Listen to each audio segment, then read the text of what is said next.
সারা ভারত কৃষক সভা, উপজাতি গণমুক্তি পরিষদ ও ক্ষেত মজুর ইউনিয়নের ডাকে 12 দফা দাবিতে বিধানসভা অভিযান ঘিরে উত্তেজনা ছড়ায়। মিছিলে যোগ দেন সংগঠনের সর্বভারতীয় সাধারণ সম্পাদক বিজু কৃষ্ণন, বিরোধী দলের নেতা জিতেন্দ্র চৌধুরী সহ অন্যান্য নেতৃত্বরা। সারা ভারত কৃষক সভা, উপজাতি গণমুক্তি পরিষদ ও ত্রিপুরা ক্ষেত মজুর ইউনিয়ন কৃষক জুমিয়া ক্ষেত মজুরদের 12 দফা দাবি নিয়ে বুধবার বিধানসভা অভিযানের ডাক দেওয়া হয়।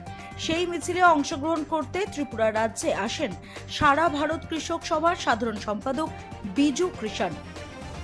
তাছাড়া এই দিনের এই মিছিলে অংশগ্রহণ করেন ত্রিপুরা রাজ্যের বিরোধী দলনেতা জিতেন্দ্র চৌধুরী, সারা ভারত কৃষক সভা রাজ্য সম্পাদক পবিত্র কর, উপজাতি গণমুক্তি পরিষদের সম্পাদক রাধাচরণ দেববর্মা, ত্রিপুরা ক্ষেত মজুর ইউনিয়নের সম্পাদক শ্যামল দে সহ অন্যান্যরা। এদিন মিছিলের শুরুতেই রবীন্দ্র ভবনের সামনে পুলিশ তাদের আটকে দেওয়ার চেষ্টা করে। পুলিশি ব্যারিকেড ভেঙে তারা বিধানসভা ভবনের দিকে এগিয়ে যায়। পরবর্তীতে রাজবাড়ী উত্তর গেটে তাদেরকে আটকে দেয় পুলিশ।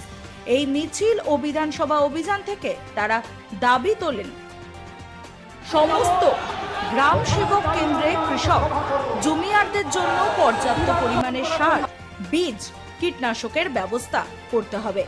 সমস্ত ধরনের জলসেচ প্রকল্পগুলিকে পুরো কৃষি মরশুমে সচল রাখতে হবে। এমজিএন রেগা আইন বাতিল করা চলবে না। 200 দিনের রেগার কাজ ও 600 টাকা দৈনিক রেগার মজুরি বাধ্যতামূলক করতে হবে। 125তম সংবিধান সংশোধন করে এডিসিকে অধিক ক্ষমতা ও অর্থ প্রদান করতে হবে। অবিলম্বে ভিলেজ কমিটির নির্বাচন করতে হবে। প্রত্যেক কৃষকের কাছ থেকে ন্যূনতম সহায়ক মূল্যে C2+50% ফর্মুলা অনুযায়ী ধান কিনতে হবে। প্রত্যেক ব্লকে ধান ক্রয় কেন্দ্র স্থাপন করতে হবে। দুষ্কৃতীদের দ্বারা যে সকল জমির ফসল নষ্ট হয়েছে, পুকুরে বীজ দিয়ে মাছ চাষিদের মাছ নষ্ট করা হয়েছে, ক্ষতিগ্রস্ত সবাইকে ক্ষতিপূরণ দিতে হবে। একই সাথে রাজ্যের কৃষি অর্থমন্ত্রীর ক্ষতি সাধনকারী দুষ্কৃতীদের কঠোর শাস্তি প্রদান করতে হবে। কৃষিকাজের জন্য সহজ শর্তে ও কম সুদে ঋণের ব্যবস্থা করতে হবে।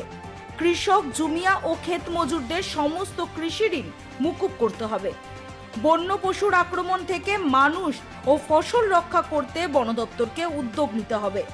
জুম চাষের জন্য বিনামূল্যে বীজ ও অন্যান্য উপকরণ দিয়ে সহায়তা করতে হবে।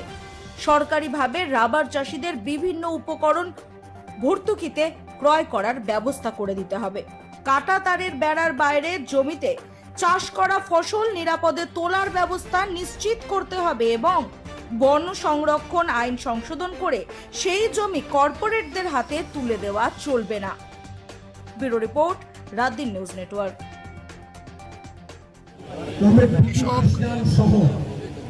সেখানে আমাদের জুমিয়া এবং ক্ষেত মজুর তাদের জীবন রক্ষা করার জন্য তাদের জীবনের ত্রিপুরা বিধানসভার বাজেট অধিবেশন চলছে। এর জন্য আমরা আজকে বিধানসভা অভিযান সংগঠিত করেছি।